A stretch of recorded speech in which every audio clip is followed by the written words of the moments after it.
time and place is so important, especially when it comes to a man's ego and vulnerability. We could have that conversation about going for walks and eating healthier some other time when it has nothing to do with how he's feeling about this promotion. Mm-hmm. Right? Right now, this is the thing that hurts.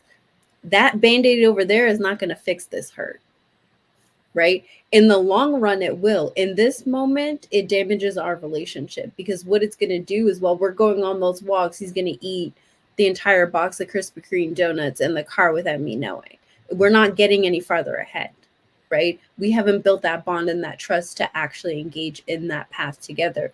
So, you know what? We're going to look into these policies. We're going to see what we could do, maybe consult with a lawyer if we need to, a union rep, whatever. But in the meantime, once we've kind of started to take actions in that direction, hey, you know what? I'm feeling cooped up in the house. You want to go for a walk today? Hey, same thing again, a couple days later. And now we're turning it into a habit that's natural. So we can still do both things. But in this moment where you're feeling vulnerable, I can't highlight that because you're not in a position to receive that. I This is saw not. a rub on the leg. Same thing. I get it, girl. Just rub on his leg. Make him feel a little bit better about himself. You know what I'm saying? And Okay. and I'm gonna say, and you may know that you did this, but I don't know how many people recognize that you did this. You led him to leading. Basically, Mhm. she Make allowed him to mhm. go the direction that his brain was going. So he's leading the relationship, but what she did was very subtle with a very specific suggestion or two to help him take his mind off the fact that he's a fat ass and he can't fit in that fucking cockpit. So there's going to be something else that we can focus on. Let me take your mind off of that, but make you believe that all of this is your idea. It is damn brilliant, and in that moment, in most cases, I think that would be the best way to handle it because, as Inaj just stated, she was and she was right. He's not in the mind space to accept the fact that he's too fat to fit in the cockpit. And if you go in and you try to drill into that, he's gonna feel like you're attacking him just like the job attacked him. But you And know what? that's not a good place for either one of you in your relationship. Even Some though it may be true, it may be true. And aside from that, he may only be 1 inch too wide, but he's not in the space to receive it. So the best thing to do is to try to figure out a different solution for him, but allow it to be his idea. And that's essentially what she did.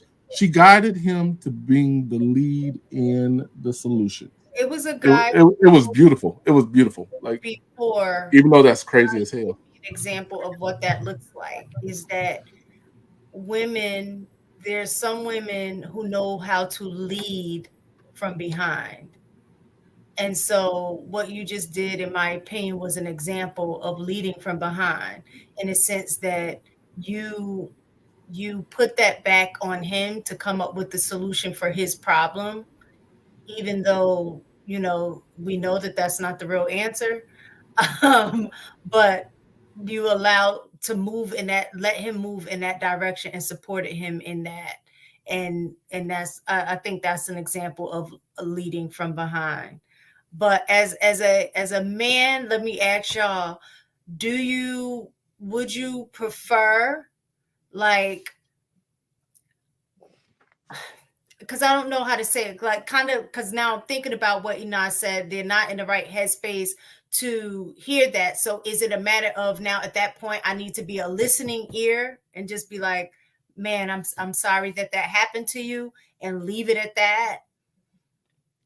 Or If if you and what Inaz did is a very specific ability that most people don't possess. I don't possess the ability to do what she just did. I'm the mother that's gonna tell you, like, man, hey, get your fat ass in the gym. Like, I wouldn't say what that. she did, I know, but what I'm saying is, like, most of us don't actually have that ability to see that situation and recognize real time how to maneuver without bruising his ego.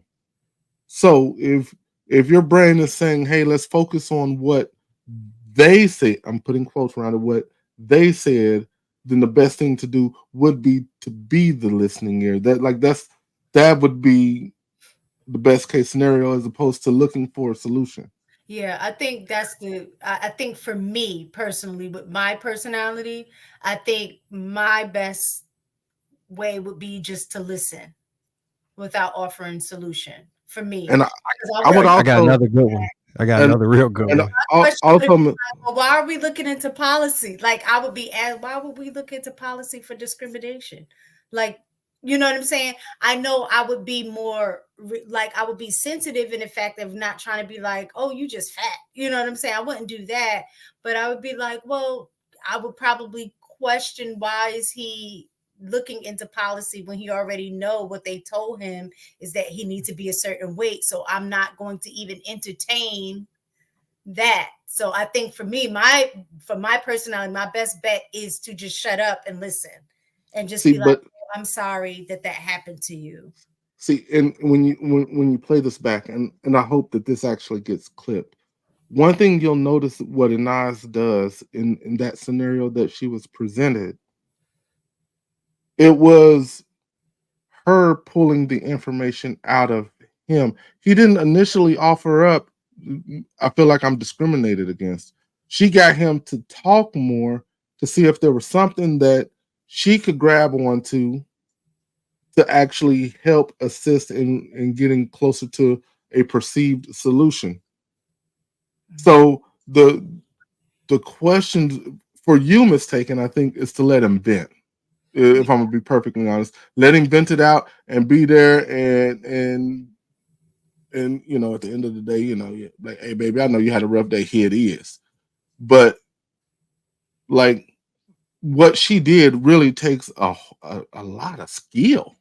Like I'm gonna give you props on that, and Oz. That takes a lot of skill All to right. to do that. Most people, I would actually argue that probably about 90% of people can't do what she just did. I got I a would tough call one. it I right. got a real tough one. I got a real tough one. A man gets with a woman who had previous sexual partners, and he is concerned about his sexual size and how she feels about him sexually within a relationship. How would you address that? Say that again. Goofball ass nigga. She had if she had previous sexual partners, and you are because I actually hear a lot of people talk about some of the things that they're afraid of, women with high body counts, that they won't be able to sexually satisfy them based off them having previous experience to compare it to. How would that conversation? I mean, it don't got to be graphic, but how would that conversation go into finding a resolution and making them feel competent?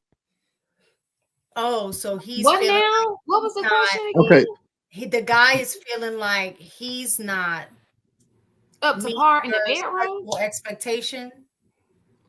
his Okay. his endowment his endowment may not be what she's accustomed to. Cause she be out there twatting. She could have had three sexual partners, right? Like it don't really take a lot if you had three sexual partners. Well, One how of does them's he even 10, know that one she of had them's more 11 than and a less half, and one than? of them's 14. I mean, shit.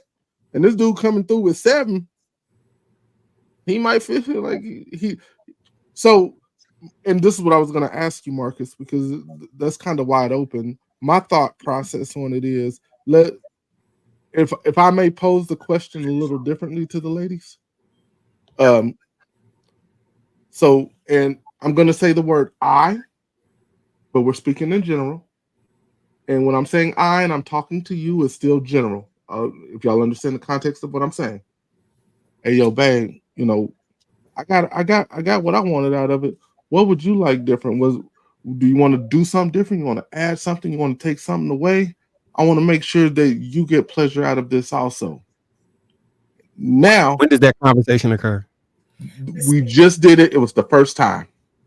For me, it's not. We're not having a separate conversation.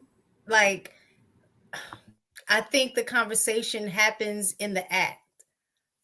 At least for me, the way in my mind.